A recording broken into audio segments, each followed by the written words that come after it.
dag byder vi velkommen til en stor klub i Jylland, OB, som vores drenge skal møde i kampen her lige om et kort øjeblik. Det bliver en meget spændende kamp. Vi har set frem til den. Det er jo anden runde, det starter. Vi lagde ud med at spille i OB den allerførste kamp. Vi mener, at vi er lidt mere klar nu, men vi er selvfølgelig også klar over, at modstanderholdene herunder OB, som vi møder i dag, også er bedre end sidste gang vi mødte dem. Spillerne er klar, trænerne er klar, banen er god, vejret er godt, så det kan kun blive en kanonkamp, hvor drengene skal ud og vise noget af det, som de kan og har vist i de andre kampe. Det vi så håber, at det kan trække til i dag, det er så, at vi får point på kontoen.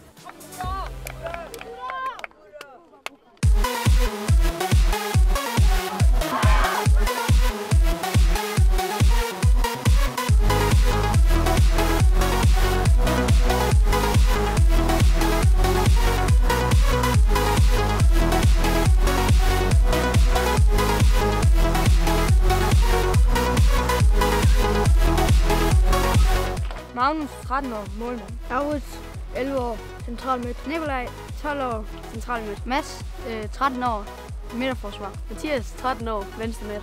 Jesper, 13 år, højre midt. Jens, 13 år, angriber. Sebastian, 13 år, central midt. Amin, 13 år, højre bak. Frederik, 13 år, venstre bak. Andreas, 13 år, midterforsvar. Rasmus, 13 år, højre kant. Jeppe, 12 år, midtbane. Magnus, 13 år, forsvarsspiller.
Jamen, vi vidste på forhånd, at det ville være en svær kamp, fordi det er en lang tur. Vi kørte i bus i 1 time og 3 kvarter.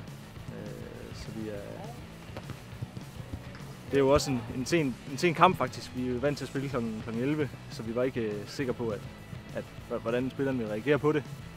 Vi er fint tilfreds med udbyttet. Synes vi spiller en fornuftig kamp. Dog synes jeg lidt for ofte, vi søger lidt til nogle lidt simplere midler, end det vi gerne vil. Vi får ikke helt ramt vores spil til tider. Men vi kan se, at vores målscorer, de vil gerne score mål, og vi har også nogle midtbanespillere, som jeg synes gør en rigtig god figur. Jeg vil sige, at vi kæmpede mere, og vi gik ikke ned, ligesom vi gjorde mod Viborg. Vi gik i taklingerne, alt hvad vi kunne. Og så gik vi efter at score det næste mål. Vi spillede godt inde på midten, fik vendspillet meget. Og så spillede de på kanter. Ja. Ja, at vi blev ved med at kæmpe til sidst. Vi går efter at score det næste mål. Ja. De scorer bare på deres chancer. De er oppe under overliggeren, så kan man sikkert ikke gøre noget. Nej.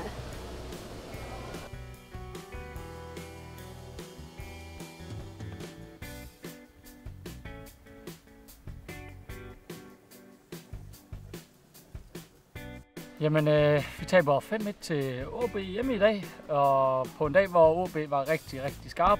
De har vel 7 eller 8 chancer på mål i dag. De laver 5 mål, så det må man sige, så var effektivt. Vi vil forsøge at lade dem komme lidt frem af banen i dag og se, hvad de havde at komme med i forhold til vores nederlag deroppe. Og det synes jeg egentlig, der lykkes godt. De har 3 chancer i første halvleg, dem scorer de på desværre. Men ellers så lukker vi dem sådan set ned. Og vi har selv en håndfuld og får en korrekt strafspark og kommer på 3-1. Og så snakker vi om pausen. Det snakker vi allerede om, inden vi skulle starte kampen, at vi ville prøve at spille med 2 angriber for at presse dem lidt mere. Og det lykkedes rigtig fint i starten af anden halvleg, hvor vi faktisk sidder på det og har de chancer, der skal til. Men vi får desværre ikke puttet dem ind, og så går de op og straffer os i den anden ende. Det er bare forskellen i dag. De var meget skarpe.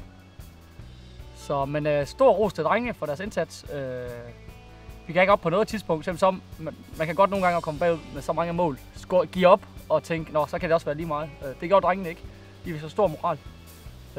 Og det lover godt for de næste par kampe.